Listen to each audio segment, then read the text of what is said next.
momento que chega... Não invasão do site CNJ, mas no site do sistema de pagamentos,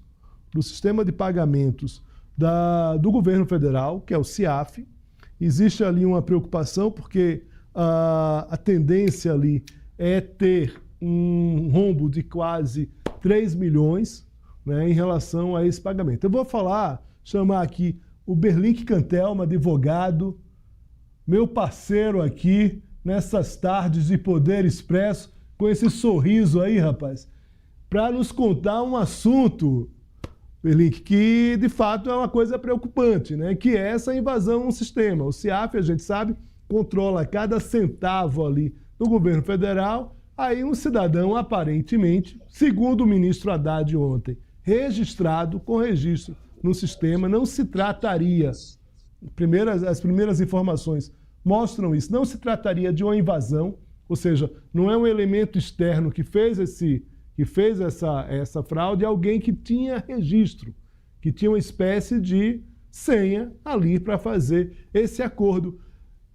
Em que eu chamo o Berlink aqui, que eu já peço para ele comentar a gravidade dessa situação, e na sequência eu vou chamar o Fernando Pérez também, para que a gente trate um pouco de como o cidadão, né, o cidadão comum, você tem um órgão do governo que tem especialistas contratados, concursados, não está imune a esse tipo de ação, você imagina o cidadão comum. Mas eu começo com o Berlink. Muito obrigado aqui pela presença mais uma vez, Berlink. Boa tarde, Léo. Boa tarde, prezados espectadores do SBT News. Para mim sempre é uma honra, sabe disso, Léo? Estou aqui à disposição sempre de todos vocês, todos que assistem ao SBT News. Pois é, nós temos agora uma questão um tanto quanto sensível para lidar e analisar, que diz respeito a essa invasão do CIAF, que é o Sistema Integrado de Administração de Finanças, né, Públicas. É um sistema não só utilizado, Léo, é importante frisar isso, pelo governo federal, pelas instituições de âmbito federal, mas também dos governos estaduais e municipais. É uma questão, assim, que demanda uma análise profunda, de maneira até escorreita, não só por parte dos órgãos persecutórios, eu digo isso na figura da Polícia Federal, na figura do Ministério Público Federal, da própria ABIN, da própria Agência Brasileira de Inteligência, mas que demanda também parte de setores que regulam o compliance e a integridade dos sistemas performáticos ligados não só ao CIAF, mas a toda a estrutura governamental. Importantíssimo que o ministro Fernando Haddad trouxe de informação com relação a isso, porque, a princípio, nós imaginávamos que toda essa circunstância poderia ter se dado por meio de um acesso remoto, através daqueles modais de phishing, de implementação de malware, técnica de esteganografia, enfim. Mas hoje nós passamos a compreender que a roupagem é totalmente distinta. Parece que alguém tinha esse acesso privilegiado e talvez tenha ali login e senha do sistema, ou tenha recebido isso de alguém que em algum momento implementou essas técnicas que eu acabei de falar, essas metodologias que eu acabei de falar, o que também seria crime, e daqui a pouco eu explico qual ou quais, e tenha repassado ou vendido para algum servidor. E, assim, de maneira bem clara para o espectador do SBT News, um contrassenso muito grande, porque não é possível que uma pessoa em sã consciência, um indivíduo, não imaginou que em algum momento essas atividades ilícitas desenvolvidas no ambiente virtual e performático não seriam rastreadas, não só pelo governo, não só pelo órgão especificamente falando, mas também pelo Banco Central, pelo COAF, pela própria Polícia Federal, pelo Ministério Público Federal, pela ABIN, enfim. Agora cabe, obviamente, não só aos órgãos que compõem o Poder Executivo da perspectiva administrativa, contingenciarem essa crise e criarem metodologias e mecanismos melhores para promover a segurança da operação desses sistemas, obviamente. Agora, encontrar todos os agentes envolvidos e atribuir a todos eles as imputações necessárias para que esse tipo de prática não se torne moda. Tudo bem. Berlink, eu vou agora para o Fernando Pérez. Fernando Pérez, muito obrigado aqui pela presença aqui, para essa conversa aqui comigo e com o Berlink. Eu queria começar perguntando o seguinte: a gente fez uma enquete aqui no site, perguntando para a nossa audiência aqui se ela se sente segura, se as pessoas se sentem seguras no universo digital, no mundo digital. E eu vou fazer essa enquete diretamente a você, As pessoas devem se sentir seguras no mundo digital, Fernando? Olha, é um prazer estar aqui com todos vocês e, de fato, discutir um assunto que é tão importante para todos nós. E eu coordeno um projeto chamado Segurança na Rede. Nós fizemos essa mesma pergunta durante vários meses a vários participantes e veja só, é assustador. Eu gostaria que o número fosse diferente, mas de 89% das pessoas que participaram dessa pesquisa disseram que não se sentem seguras na internet e 78% delas disseram que não sabiam como proceder caso se tornassem a vítima de crimes cibernéticos. Então, a insegurança, né, que todos nós temos, né, nós muito provavelmente conhecemos pessoas próximas, familiares que já se tornaram vítimas, né, de crimes na internet, e algo que é extremamente preocupante, que esse assunto, segurança da informação, segurança cibernética, é algo já pautado há muitos anos, ou seja, nós temos, né, e continuamos tendo ainda uma expectativa de que o governo ele tenha níveis mínimos, né, de segurança para impedir que essas ocorrências elas sejam identificadas, elas aconteçam dessa maneira.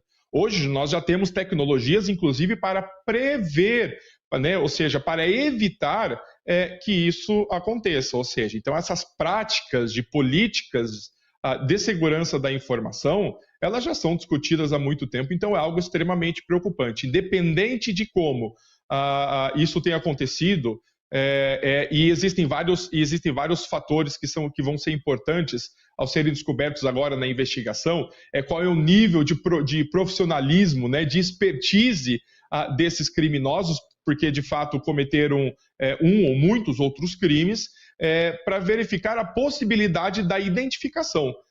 Sempre que esses acessos são realizados, eles deixam rastros, é possível identificar, mas existem alguns casos mais fáceis, outros mais difíceis. E nesse sentido, não é uma preocupação tão grande sabermos que existem tentativas de invasão aos sistemas do governo. Saber que isso acontece não é um problema. O problema maior é quando nós não identificamos, ou seja, quando o governo, por um motivo ou outro, não é capaz de identificar, né, mesmo que imediatamente ou a curto prazo, a ocorrência dessas invasões e crimes cibernéticos. Bem, Fernando, vou voltar para o Berlink para perguntar o seguinte. O governo federal, cada vez mais, está trabalhando com ambientes digitais, Berlink, como, por exemplo, o eGov, né, onde você faz ali praticamente tudo, né? E cada vez mais está mais fácil fazer conta, fazer o que eles chamam de certificado ouro.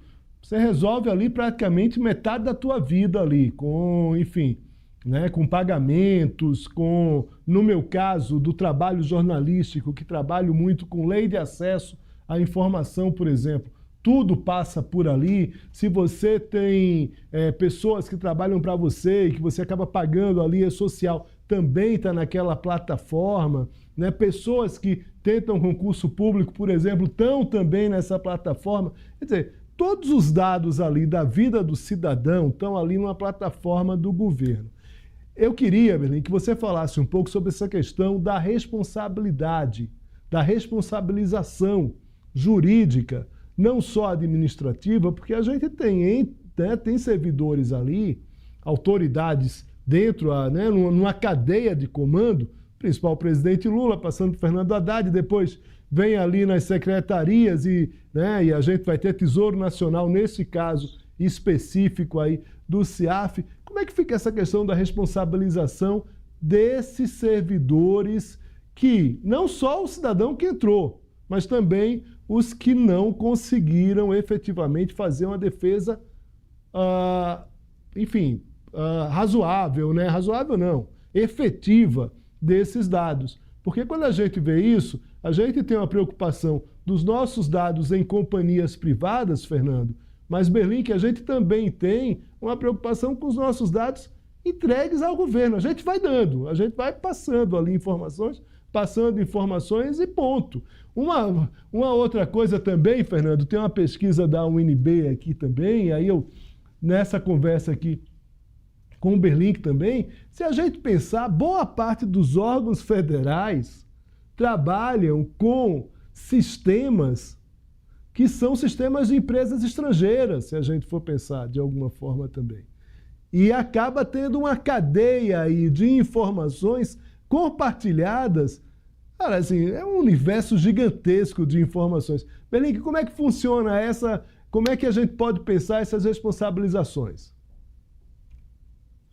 Bom, Léo, antes de adentrarmos a perspectiva de responsabilização do governo e, obviamente, as medidas a serem implementadas nesse sentido para a preservação da nossa segurança, eu preciso ressaltar que, do ponto de vista legal, nós já avançamos um pouco, mas ainda não sentimos o que, de fato, essa regulação legislativa vai trazer do ponto de vista prático de previsão e prevenção desse tipo de modal criminoso, que é a edição do artigo 154 do Código Penal com a inserção da letra A. Artigo 154, letra A do Código Penal, trata dos crimes de invasão de dispositivos informáticos ou performáticos e virtuais com a intenção de instalação de vulnerabilidade para obtenção de vantagem ilícita.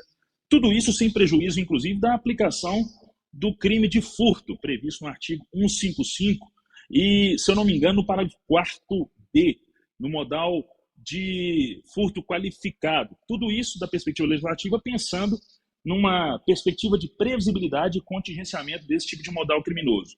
Agora, por parte do governo, aqui em Brasília, nós conseguimos enxergar, Léo, um movimento, inclusive, cujo precursor foi o Ministério da Fazenda, de muita preocupação com integridade, trazendo determinados conceitos de governança corporativa do mundo privado para o ambiente público. O exemplo disso é a edição, a formulação do programa que se chama Faz Integridade, implementado no Ministério da Fazenda já na gestão do ministro Fernando Haddad, um projeto implementado que trata do quê? De implementação de regras de compliance, implementação de regras de integridade e de governança corporativa, criando um ambiente de prevenção a desvios de conduta, mas também de autorresponsabilização do servidor com relação ao acesso a determinadas informações e também de desenvolvimento de práticas efetivas de contingenciamento desse tipo de circunstância acontecida, inclusive com o CIAF.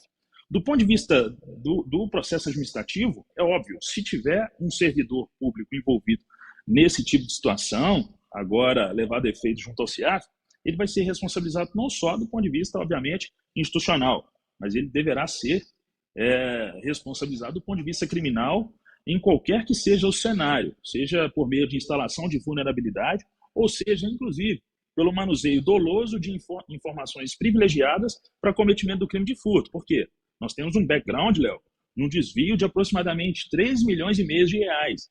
3 milhões e meio de reais, né, do Tesouro Nacional, inclusive para bancos no exterior. Alguém operacionalizou, alguém instrumentalizou toda essa movimentação e em algum momento precisa ser responsabilizado. Se for responsabilizado pelo 154A, vai receber uma pena ao final de um processo penal de 2 a 5 anos de reclusão. E se for pelo 155, parágrafo 4º, se não me engano, D, de 4 a 8 anos, salvo o melhor juízo. Ou seja, no somatório geral, as penas podem ultrapassar 8 anos de reclusão e, inclusive, implementação de regime fechado em seu respectivo cumprimento. Então é o seguinte, infelizmente aconteceu, mas agora não adianta chorar o leite derramado, é trabalhar com esse fato, com esse evento lamentável, para talvez recrudescer, para talvez reforçar todas as implementações já feitas pelo governo federal para proteger os nossos dados. E concordo contigo, a gente está aqui, tem uma arma poderosa na mão, que hoje resolve a nossa vida. Então tem .gov, tem acesso a diversos outros sistemas e plataformas públicas, por exemplo, a CNH, por exemplo, a carteira digital da própria Ordem dos Advogados do Brasil, que nós precisamos estar atentos para evitarmos o vazamento dos nossos dados e termos a segurança e a praticidade de continuar usando dessas ferramentas, instrumentos que a tecnologia nos proporcionam e, paralelamente a isso, o Ministério da Justiça e Segurança Pública precisa estar atento também a modais de inovação e evolução na atividade persecutória para acompanhar também a evolução do crime. Porque, infelizmente, marginal não para de pensar e não para de criar e não para de evoluir. Tudo bem. Fernando Pérez, o pessoal aqui da audiência, viu, do site, muita gente aqui falando, ó, Gilda, Ismael, Patrícia, Sueli, Gilbertinho, Socorro. O pessoal está um pouco mais otimista aqui, Fernando Pérez, do que a pesquisa anterior lá que você citou ali, feita por vocês. Aqui é o seguinte, ó. A turma aqui está dizendo, a pergunta é, você se sente protegido no mundo digital? 63% está dizendo não, ou seja, é uma ampla maioria, um pouco mais modesta do que a sua pesquisa, e 37% está dizendo sim. Fernando, o que é que você tem a dizer para esses 37%?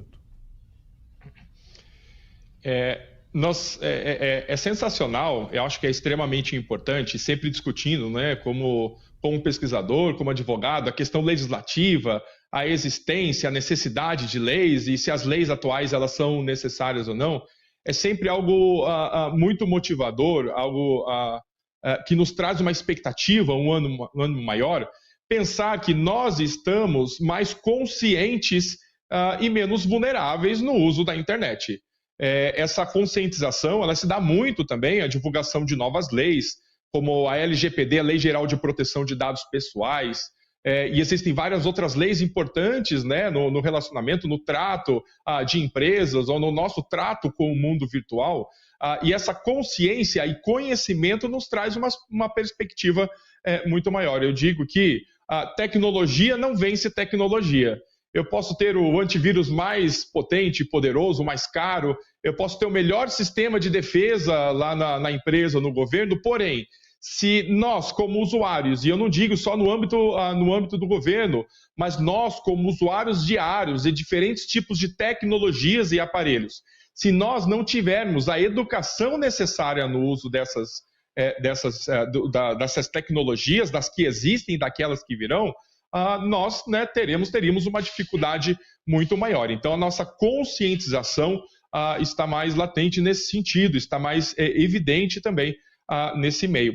Acontece que, e eu tenho identificado também, por meio dos casos que a gente toma conhecimento e acaba acompanhando, que na maioria das ocorrências de crimes relacionados à tecnologia, foram pequenas dicas, pequenas medidas de segurança, pequenos no sentido que são simples, talvez nós já conhecemos, medidas de segurança que deveriam ter sido tomadas e nós não tomamos.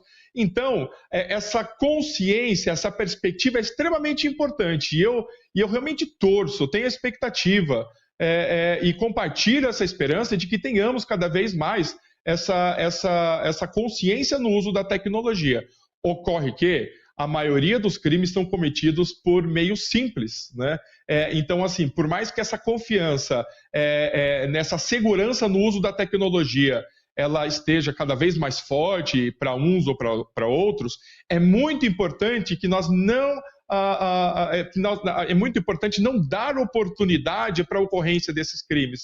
Na maioria dos casos, são cliques em e-mails ou compartilhamento de dados ou uma mensagem de um aplicativo, né? Uma mensagem de aplicativo que a gente acaba acreditando nesse sentido. Então, é algo extremamente importante. A consciência do cidadão é algo extremamente relevante nesse sentido, mas para que isso não aconteça, e eu tenho certeza que cada vez mais nós conhecemos pessoas que são vítimas desses crimes, não só por meio da mídia, mas pessoas que são próximas, né? Então, que possamos fortalecer essa nossa expectativa de segurança na internet com também a educação digital. Que por mais que eu tenha confiança, eu tenho meus amigos, meus familiares, pessoas próximas que também precisam, que talvez precisem desse mesmo conhecimento do que eu tenho. Então é muito importante, seja por meio de uma interferência pessoal nossa, né, nessas pessoas próximas, e até mesmo por meio de medidas públicas, que nós tenhamos uma segurança aliada a um cuidado sempre necessário no uso da tecnologia. Muito bem, Berlim Cantelmo, Fernando Pérez, debate aqui, uma conversa, na verdade. O presidente Luiz Inácio Lula da Silva disse que não teve uma reunião com Lira, teve uma conversa. Aqui é mais ou menos isso também, só que eu falo com sinceridade, aqui é uma conversa. Muito obrigado a Berlim Cantelma, Fernando Pérez. Forte abraço, muito boa noite a vocês. Até a próxima. Forte abraço, Léo.